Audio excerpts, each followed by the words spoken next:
Hello, everybody. My name's Jacob Coons. I'm the 2025 team principal for Railway Challenge at Sheffield. I joined the team in 2020 and have worked my way up since then. I'm joined by James. I'm this year's one of this year's PhD supervisors. I joined back before COVID in 2019, 18, something like that. So I've been around a while now. Yeah, like Jacob, worked my way up through the team, both in IMechE systems, all the way up through the team. Now PhD supervisor, so I get to try and contain the chaos this year.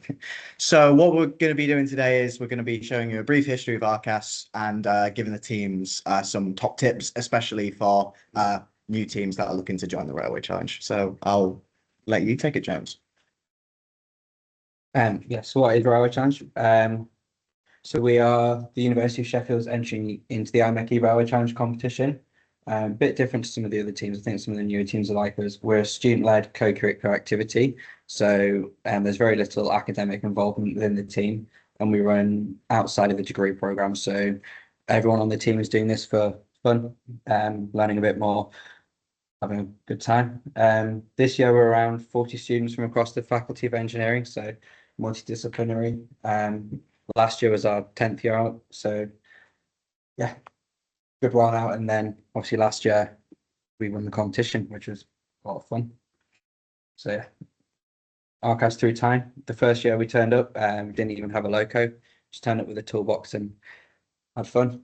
Through time, we've gone through single body loco into the kind of our snake train modular locomotive, changing over from generator to battery electric, and then COVID year, obviously nothing happened, so we just have a nice CAD, and then onwards. And then 2 years ago, we changed back to a single body locomotive that provided a very good foundation for our win last year, which was a great achievement for the team.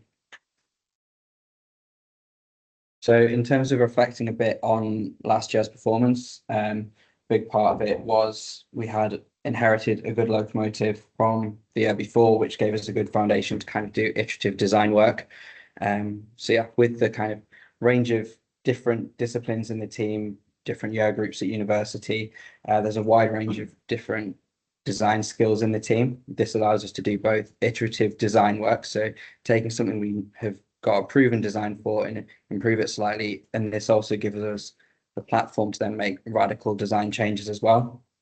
I think Jacob's going to touch on it later, but we have a very well-established kind of team management structure where the students are taking on different responsibilities within the team, and then this kind of delivers a multi-year plan for the team.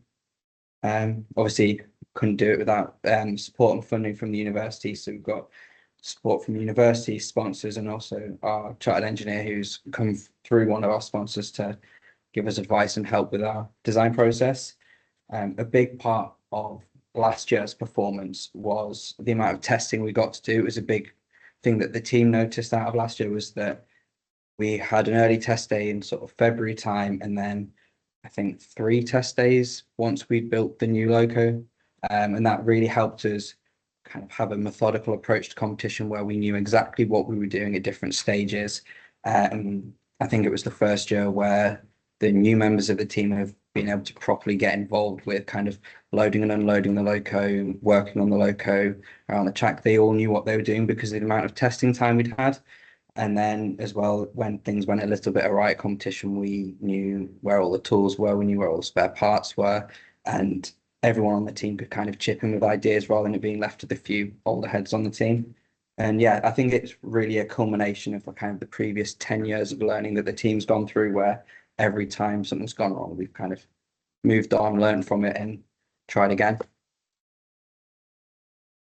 And as we said, we're doing it for fun, so there's a lot of fun had at competition when we're going around some early mornings, pets, film night, Late evenings. yeah, killing our electrics. Had a lot of learning experiences and a lot of fun had at competition. Thank you, James. So I'd like to offer a few top tips for how our team operate. I'd like to preface this section by saying our team might be a little bit different to your team in the fact that we have perhaps maybe a lot more people, or we work to different times. We have different academic years, be it if we're competing against university teams. But if you're an industrial based team, you might have a completely different time plan to us. So I'd like to just present this next section as what we're doing that we find works, not as advice you need to take. So a typical year for RCAS begins in September, where we set our targets that we want to accomplish for the year and 2025 and begin our recruitment. Because we're a university-based team, we have a constant outflow of graduates, industrial placements, year in industry. So we need to retain our team numbers as well as pass on information that we've learned as you go through your degree, as you go through the team. October to December is our core design period where we mostly work virtually in our computer-aided design software and get around to building a train. In February, we make our final design modifications to go on to March and April, where we begin our final procurement and we begin to manufacture our locomotive for the competition. In May, we begin testing, and as a result of the testings, any failures or any opportunities we come across, we begin modification. And in June, we complete our testing and we see you all at competition. You might notice a few gaps in this timeline, especially December to February. We're still a student body, and so we have exams, we have courses on top of Railway Challenge. As James mentioned, we're co-curricular. This isn't part of our course, so we need to find time to do this as well as our course. And so we've built this layout over the past 10 years to maximize the student experience, maximize your course performance, and also do this at the same time. So I'm going to talk a bit more about how we design, how we manufacture, and how we test in the next section. So some top tips. We do some frequent internal reviews in the way we go about designing and proposing designs. Approximately every week, we have a team meeting where we can update each other on how we're doing, what problems we're coming across. And biannually, we run an external review, the RCAS Design Review. Our first one in autumn is actually tomorrow, so I'd like to see you all there. And we review our project plan. We review our sub-team designs and essentially anything of concern for the team. We treat the design reviews not as an opportunity to show off what we've done. It's to come with genuine problems that hopefully we can hash out and solve. So we invite our alumni, we invite our sponsors and partners, as well as chartered engineers. And the feedback from these sessions are crucial. So I'd like to extend that all teams, whether you're starting out or whether you're very well established, if you haven't got these sessions already, please do. And I think it's a really good opportunity, say, if you do have sponsors, for them to come and visit and to see how you're doing as a team. When we come to manufacturing, we come from quite the privileged position that we do have a fully stocked workshop. So I don't want to say get as many tools as possible, but perhaps design your locomotive around what tools you have. So if you're going to consider riveting your body sections together, do you actually own the equipment to do that? Yeah, so the way our tight deadline works as students is we have 1 week to manufacture our locomotive because we have little time between our exams and our revision, and sometimes with a team of about 40 members, we have little time to get every member in a room together. So this requires a detailed amount of planning ahead, and this is very advanced procurement, planning delivery times, scheduling resources, when can we put on shifts for people to work. And from a high level, when you're designing a locomotive, we need to be able to know that when it comes to our 1 week opportunity to build this locomotive, that we can realistically do this in a week. So with our internal and external reviews, we always consider this. What if problems occur during your manufacturing? Well, it's hard to say this with hindsight, but prevention's always the best measure. And you can do this by creating a rigid cost budget for manufacturing. And from my point of view, it seems quite privileged to say, but ensure they fit before you buy your designs. And if issues do inevitably arise, don't panic. Make sure you approach the solutions with a good pro-con list, delegate out the responsibilities, and you will sort it by the end. In testing, failures will happen. with your locomotive. Even if you're very, very good at calculations, finite element software, they will happen on track. The only real way to identify these problems is to test, test, test. Our typical RCAS test schedule has around 4 testing opportunities, either bench testing on our bottom right figure here. We have a straight piece of track that we just roll our locomotive back and forth. And we also go to Queen's Park Miniature Railway over in Chesterfield to do some more extensive testing on curves and acquire our running footage for the IMechE. Advice for test days are you can very well plan a lot of things to happen during your test day, but you might only just get one opportunity to test one thing because you might run out of time. Loading and unloading takes a lot more time than you might realize or predict. So have a priority with what you'd like to test on that day.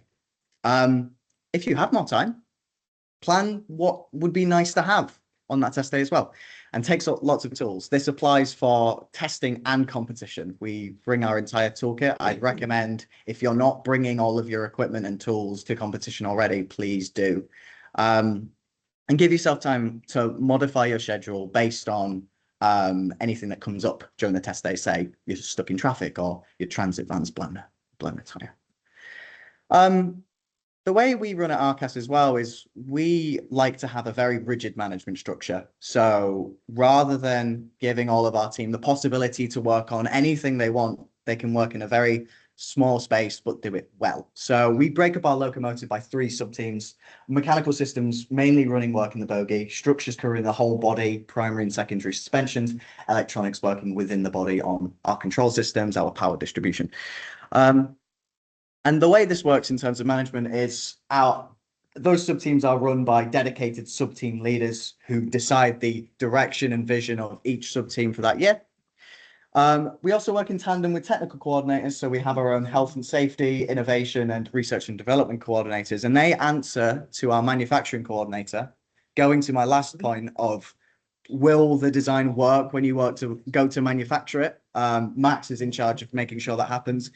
And Francis, our design integration coordinator, is working to make sure that when we present these designs in a virtual format, in a computer-aided design file, that they work together.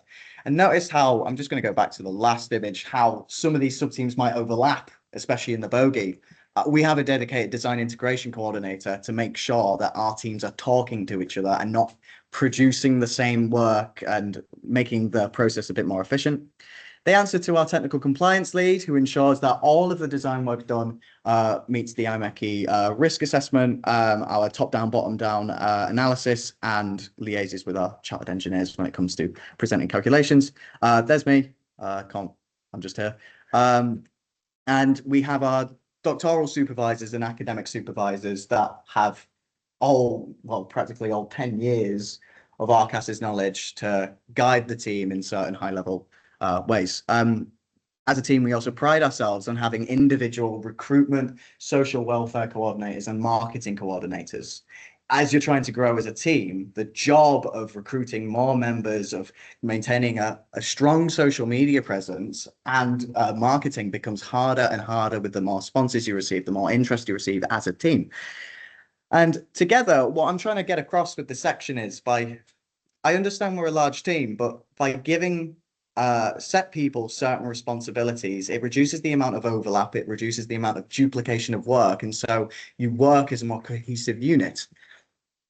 Quick note on sponsor management. So we're provided the majority of our funding by the School of Mechanical Engineering, Aerospace Engineering, and Civil Engineering. Most of our budget, additionally, our budget is supplemented by sponsors, and the way we do this is we either have an in-kind donation. So, for example, Eaton have provided a supercapacitor for us for free in exchange for presentation on our team.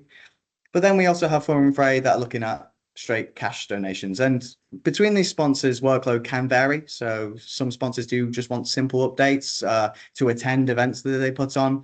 But then some want dedicated social media posts and they want special events. And to do this, you should really have a dedicated team member working on these sponsorships alone. And my final point with sponsorships in general, especially for new teams, please don't be afraid to ask. There are many organizations out there looking to get their name out, especially for younger people in STEM. So ask. I can attest that probably only 25% of our sponsors are successful. As in, we reach out to, I don't know, 100 sponsors and we only get 25 responses for them. I'm going to finish up, especially for newer members, and how we can use the Railway Challenge teams to, well, we can leverage the importance of Railway Challenge to promote our teams. So RCAS, since the beginning, we've been doing a lot of participation in STEM outreach, for example, Get Up to Speed. So on the left-hand side, that's from very early in the team. We're supporting women in STEM, and we're supporting outreach to our schools and the local Sheffield community, many more events. Because we're funded by the uni, to do these events promotes the uni, and so Railway Challenge is becoming more and more of an asset to our university. But if you take it from an industrial context as well, say if you're an industrial team, doing these same things is going to promote your company, and so you're more inclined to have more leverage to do these Railway Challenges. And especially when it comes to sponsorships, if you can go out and support them in any way you can, it increases your relationship with them. And we're supporting our university, and well, finally helping out Stapleford as well. It's good to get your name across because it helps the people who are promoting you as well. RCAS in industry as well. I'm not going to go over this, but these are all very nice quotes about previous alumni's experience within the RCAS team. And if you can go to your university and say that because of Railway Challenge, we are seeing years and graduate schemes in these companies here, including the University of Huddersfield, I believe that's you, Martin, you're more inclined to have more support from your university or your principal sponsor. But it's not just engineering as well. And this is my final slide, I promise. And I want to stay on this slide a bit more just so I can show the team in chicken costumes. But as well as doing engineering, a good team is more than just sitting down at design reviews and design sessions and figuring out how to build a train. By incorporating our team in socials, it makes it a friendlier experience. It makes new recruits more inclined to join and stay within the team. So just a point that go and have fun as well as building a locomotive. Thank you very much. My social media, well, our social media is on here. We will see you at next competition. Thank you. Brilliant. Thank you very much.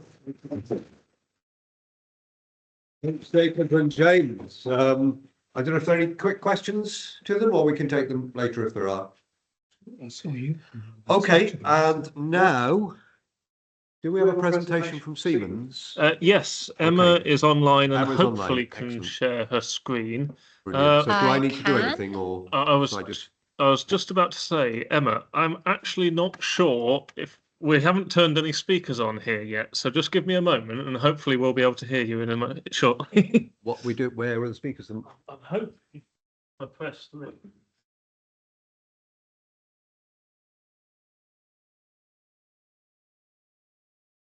Anything coming up?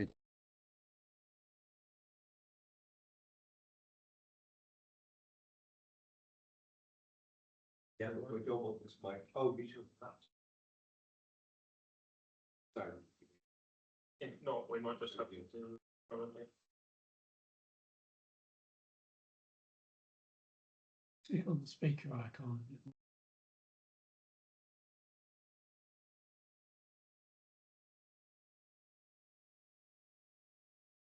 Well, that's coming through the speakers. Emma, Can you hear me now?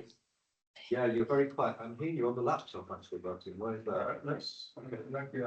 Change the. We need a different link. No. It'll be a setting. Okay, just give me a moment. Bear with us, Emma. No problem.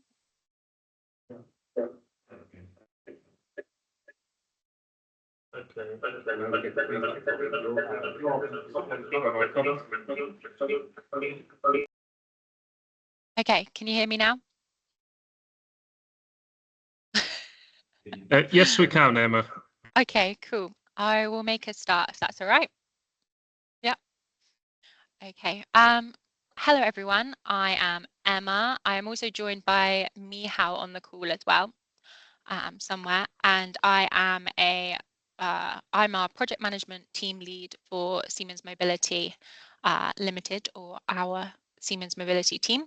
So we're going to be talking a little bit about our experience joining the entry-level challenge last year, and also our experience of being a first-year entry this coming year as well. So moving on to our first slide. So a little bit about us. Siemens is obviously a huge brand, and you've probably heard about us in many different regards. But the interesting thing about our team at the minute is that we're mainly based in Chippenham, which means the majority of our team is actually involved in infrastructure. So we'd actually be more useful to you if we were kind of resignaling Stapleford Railway than building a miniature train. There is a small proportion of our team which are involved in the rolling stock side of the business, but they are definitely a smaller proportion. And that is just down to how many kind of grads and interns we've got across Siemens. So at the minute, that's where we're at. We were formed last year because two of our team members, Prabir and Akash, actually partook in the competition before that year as part of the University of Birmingham team. So they joined the business, had wondered why Siemens, obviously is such a big brand, had not been participating in the challenge regularly. And so they kind of divvied us up as a group to do the entry-level challenge last year. So interestingly enough, we have partaken in the challenge last year and this year, and it's not an integrated part of our kind of our graduate scheme or our internship scheme yet.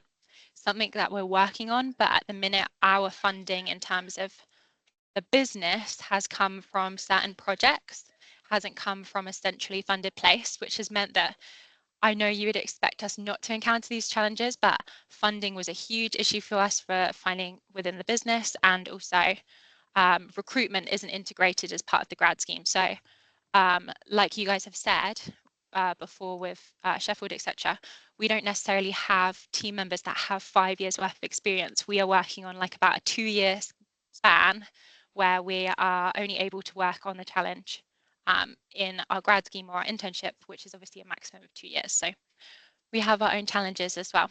So speaking about how we've formed the team a little bit, this is how we formed the team as an entry-level challenge team last year. So obviously we have not currently a working locomotive at the minute. And last year we just wanted to concentrate on getting all the subsystems and areas put together that meant that we could hopefully take a locomotive that's working to the competition this year. We do plan on doing a bit of restructure once we've got a working loco down to focus more on challenge-based aspects. But at the minute, you can see that we've split ourselves into five key teams. But it has ended up that control systems and electrical team lead has kind of merged at the minute, and they are both working together. And obviously, there's a lot of cross collaboration between kind of traction and our electrical team as we've done that. Yeah, so moving on, Mihao should be doing the next slide. Hi everyone, I'm Mihao. Just Emma kind of briefly introduced me prior, but I am currently leading the kind of software development aspect in terms of control systems and the electrical side of things, more out of necessity than want. But I think it's just difficult environment to work in, having to focus on your day job and kind of lead an initial project on the side. So I think the first thing I'll start off with kind of getting the design done. Emma alluded to the funding projects we had in first year, and it kind of continues being a problem now, but it impacts the design a lot more than you'd imagine, purely from the aspect that you don't really design a train to be any cost. You have to work within a budget and picky components respectively. And the documentation process is a massive problem. All of us based in different departments, work in different locations, trying to get 30 odd people on board to effectively talk about the same thing in the same room where all their schedules look differently is very difficult. So making sure that you take time and assign the right people to make sure you review the work you're doing, and have someone that's kind of a dedicated person on a challenge or on a piece of requirements given out by IMechE itself. Submission deadline. Our first year, we somewhat neglected an initial plan of having earlier deadlines of when we want to start things off of, and in the end, that ended up that the work we really didn't want to do, a lot of it being documentation, ended up piling up right at the end before the submission deadline. So definitely try to get a solid plan out there. And innovation, that's something that attributed a lot to our kind of entry level challenge victory, that and our kind of business case. So it's not just the technical aspects that can help you guys win. Focus on everything. Kind of innovation, yes, that's technical, but a lot of that is research papers, understanding the environment, kind of the railway exists in, and the business case is all about knowing your customer. You don't need to be a technical individual to participate in this challenge and be successful.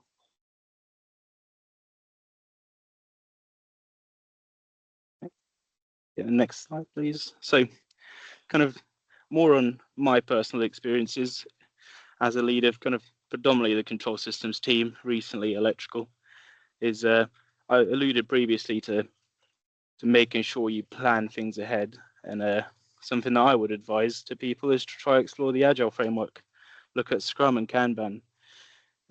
Step away from making sure you have a complete plan and plan everything just in time. Be flexible. So, all of us individuals with low experience, some of us can leverage expertise from co-workers in our case, or university lecturers, but we won't be able to put a plan together unless we know exactly what we're doing. So be flexible in knowing what you need to do and plan just enough so you can change your plan last minute. And yeah, incorporate learning goals. The business, in our case, is paying us to develop and so we're joining this challenge. So making sure that we prioritize what individuals want to learn as part of this event is keen for us. And avoid segregation. I think we had moments where it's difficult talking between teams, making sure that two people weren't designing the same things. I think as our friends previously mentioned about integration, coordinators, definitely something that needs to be considered. And the other thing I want to speak about is right tool for the right job. I think start off trying to find tools that let you make a complete design, not just an initial one, because you'll end up designing something initially and then have to do all that work again, trying to have a detailed design in the future. So just kind of start off, do it right, do it the way maybe your university taught you. But there's all the ways to come around, and avoid Visio. Oh Lord, do I hate it. And put some advice on there. I'm a big fan of ePlan and Simulink, and for software documentation, Plant UML is something probably worth investigating. Kind of text-based universal markup language tool, very useful for documenting design. And yeah, that's it from me. Yeah, so we're both going to talk about the competition. I've written here the best bit, and I think personally, as an entry-level team, we'd worked really hard for most of the year online on documentation and kind of CAD projects and everything like that. And getting to the competition felt like a real reward, and also was so much fun. I think there was this real sense of community there, which I think has kept us all really enthused in the competition and want us to be doing this year on year, and also has really helped with retention of our team members as well. Like a lot of the teams, we are doing this in our own time, like we're having to find time around our full-time jobs to do this. So it's been a real motivator for a lot of team members, and we had a lot of fun, and that sense of community that we saw at the competition, I think, was a good driver for that. I did put a couple of more silly things on there as well about making sure that it gets cold, and also I came back with so many mosquito bites, so just a little reminder of that as well. Yeah, I mean, from more of a technical aspect, I think for the entry-level challenge, I was surprised how keen people were to show off their designs. You'd think it's a competition, try keep it a secret, but everybody, I love talking about what they've done.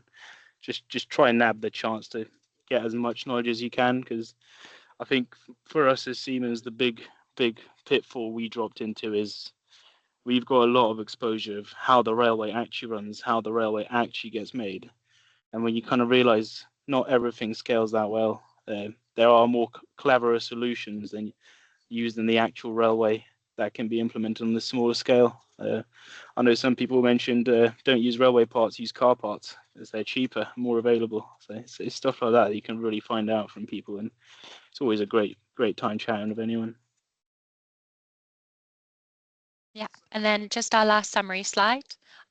We just wrapped up a few of our recommendations and what to be wary of. So recommendations wise, turn up to the competition and bring as many team members as you can as an entry-level team, because it really puts all of that hard work that you've got on paper into real life.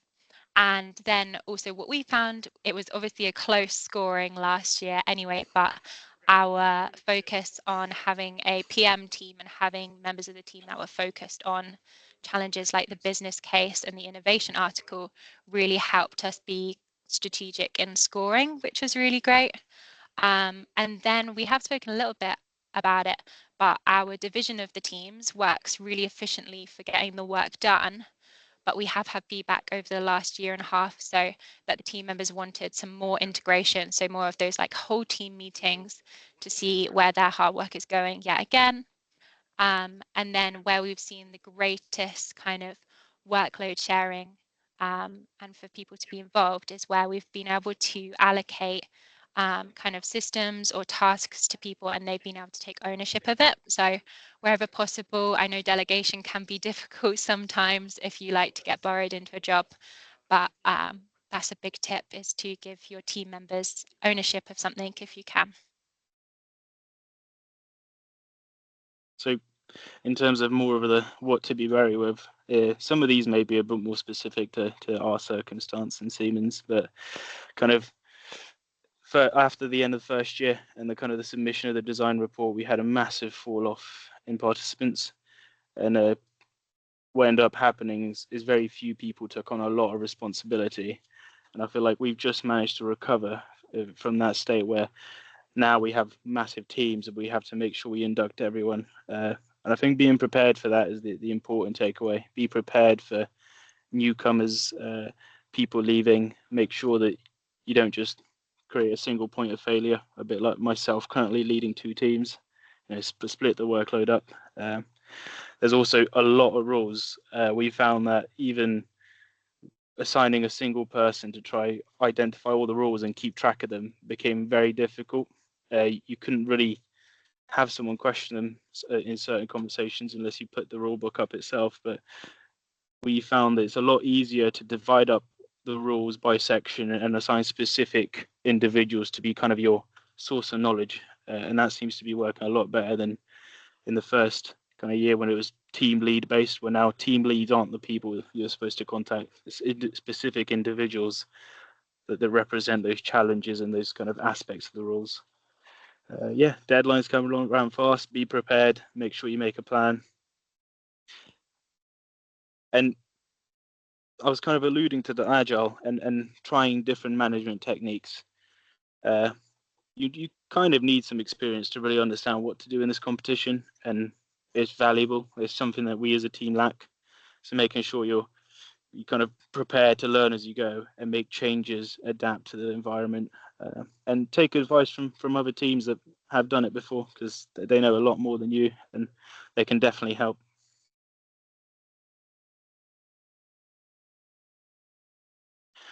All right, guys, let's wrap this up. I think we'll just end by opening the floor to some questions. Thank you very much for having us. You leave yours muted. Emma, if you could mute your mic. Brilliant. So thank you very much, Emma.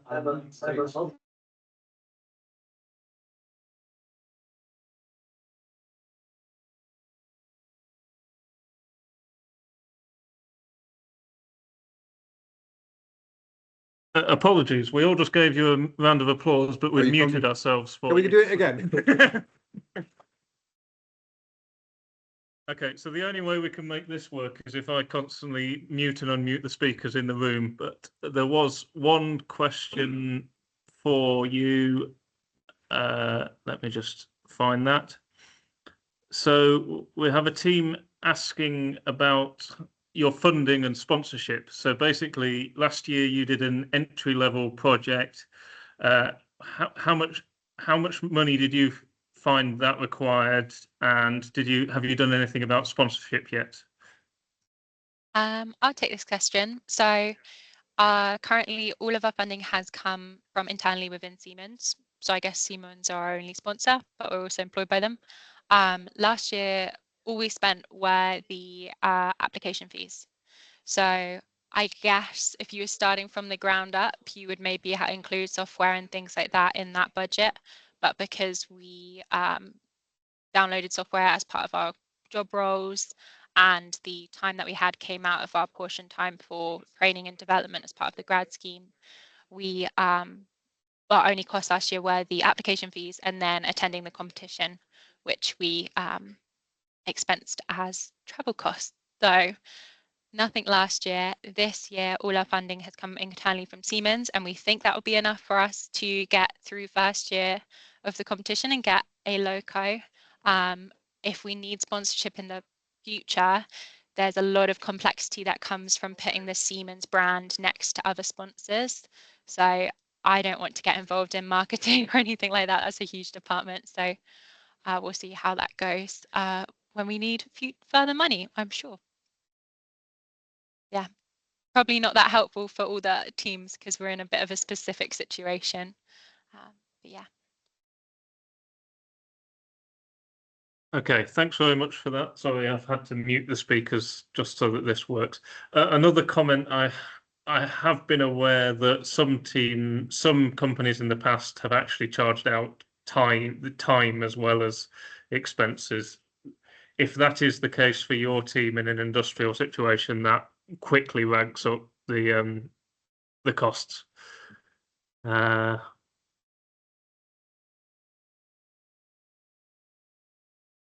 So there is another question. What do you think you got you to win the challenge?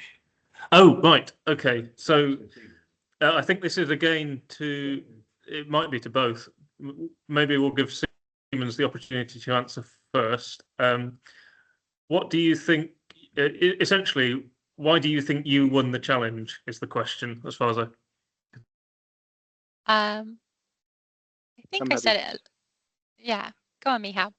So I think I want to kind of give a bit of a shout out to Harriet Watt because I've seen their documentation, their design, and I must admit it wasn't our design that won us the challenge. I think what we did is we allocated enough effort to everything to have kind of a decent score in every field, and overall that caused us the win. But yeah, Harriet Watt and their design on entry level was insanely good. They basically had everything ready for the logo to be built in terms of the mechanical design. And I think their electrical design needed a bit more, but I was very impressed. So I think making sure that you don't neglect business case, innovation, all those little side challenges, the CAD challenge, which I'm pretty sure design challenge for entry level was won by Harriet Watt. So yeah.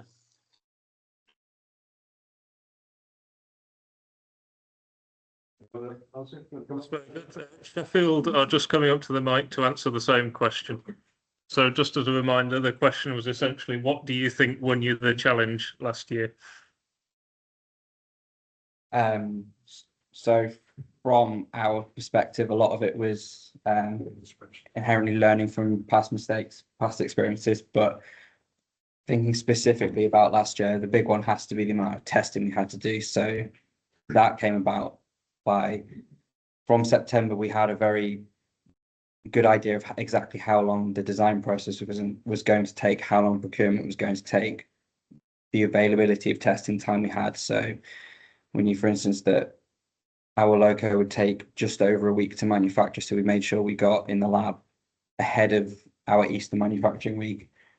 everything was in the lab on time, making sure we had all the tools, all the fastenings. A lot of it's to do with organisation, and then as Steve was just saying, documentation. If you let yourself down on the paperwork challenges, you can have an amazing design, but you won't be able to score as well in the competition because it's the overall performance of your locomotive and your paperwork at competition. So as a team, we have the people responsible for kind of the innovation, and then we take, once the design work's being completed, we take people out of the design work to focus on business case and what I mentioned, innovation, design report, calculations. So there's lots of people responsible for all the different aspects, and we make sure we have a cohesive package that we take to competition with us.